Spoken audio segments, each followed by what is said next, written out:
भूप के नैन दिखाइयो बट्टा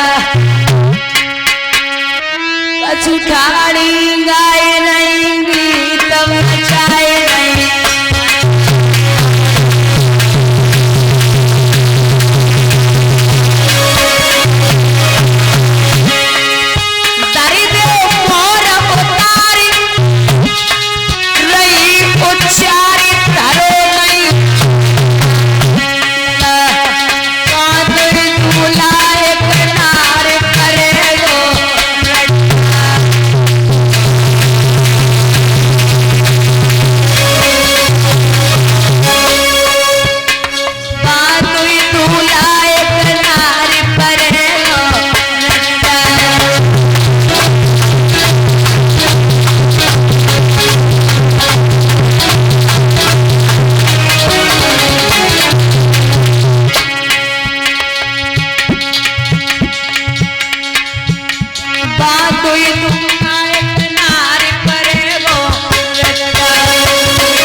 कलश वाली कन्याएं खड़ी हो जाए। मेहंदी रखिएगा, एक बार में सुन लिया करो। खड़ी हो जाओ।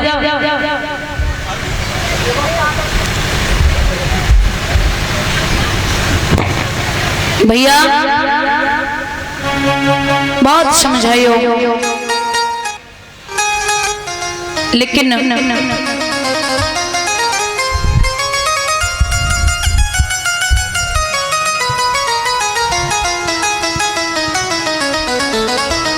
जब नाई मान रहे हैं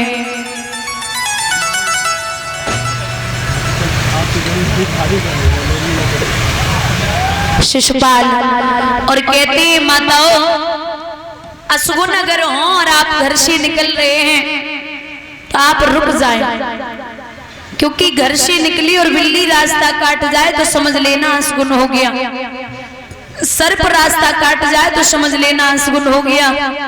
आप घर से निकले, दो स्वान कुत्ते आपस में लड़ जाएं आपके सामने तो समझ लेना अशुभ हो गया।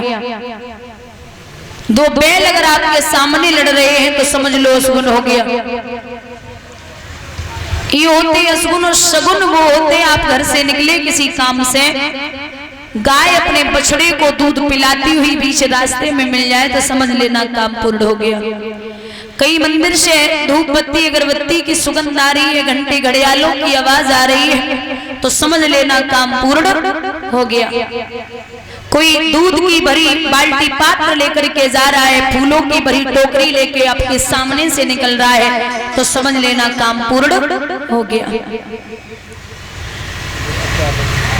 माताओं कहती हैं कि घर में अगर माताएं कुछ ऐसे कार्य करें, माताओं को कभी भी घर में खड़े होकर के बाल नहीं निकालने चाहिए।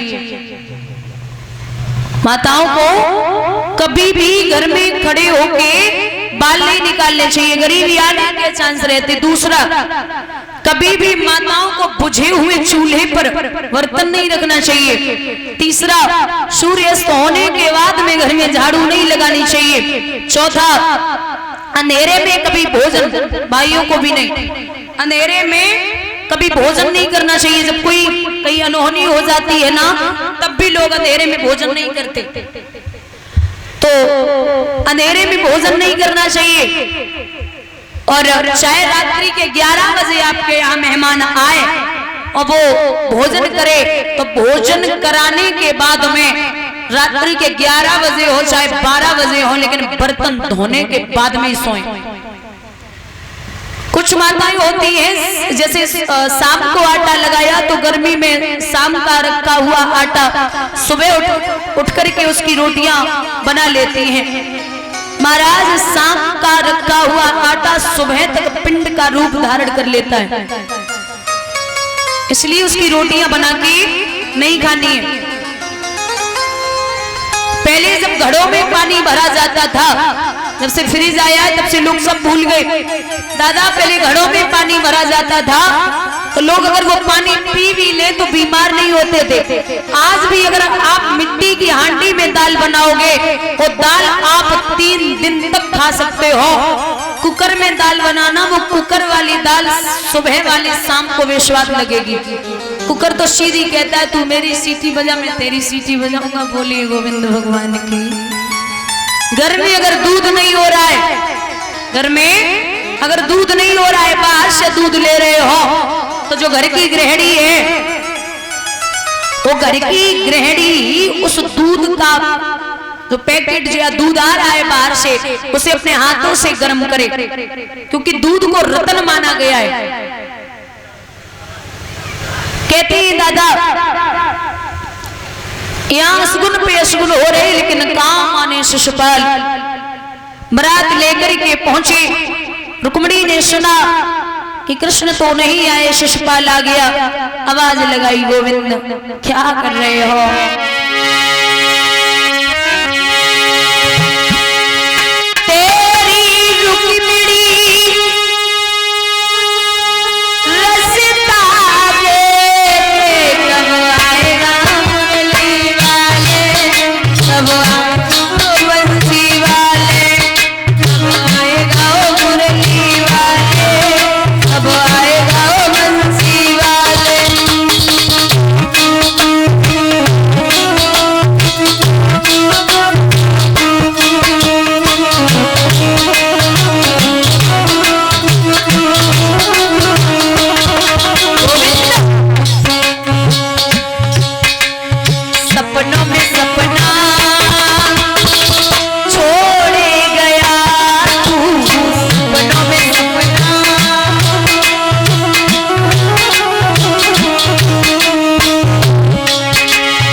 आवाज लगाई। और ये जो शिव भागवत सप्ताह की करवा रहे हैं श्री रविंद्र यादव जी, उनकी सुपुत्री माल्यार्पण कर रही हैं, सम्मानित कर रही। भगवान से कामना करती हूँ कन्हैया सुख और संपत्ति प्रदान हो, ठाकुर जी का आशीर्वाद बना रहे, जो भी इच्छाएं हम वो पूर्ण हो, माँ भगवती कृपा दृष्टि बनाए रखें, यही विलासा और आकांक्षा है। बोली गोविंद भगवान की, सतगुरुदेव भगवान की। भैया यहाँ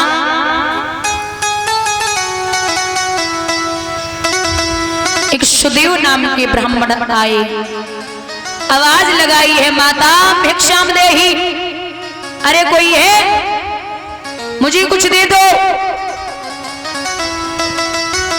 तो रुक्मणी बाहर आई, जवाब दिया, आप रो रही हो? बोले हाँ महाराज। क्यों?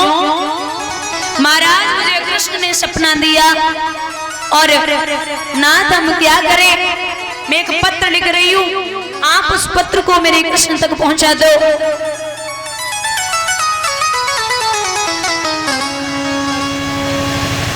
कहां? द्वारिका। अरे ब्राह्मण बोले पगली, यहाँ से 750 कोस द्वारिका है, मैं पैदल नहीं चल पाऊंगा, मैं बहुत बूढ़ा हूं।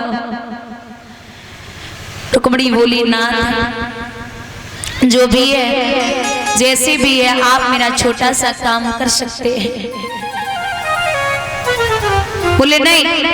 रुक्मणी जब ज्यादा रोई तो विचार किया ब्राह्मण ने कि बुढ़ापा तो है, अब इससे ज्यादा क्या हो सकता है, अगर मर भी जाऊंगा तो भगवान का काम करने जा रहा हूं, उसके नाम पे ही मरूंगा। अरे मेरे जीवन में कमाया और खाया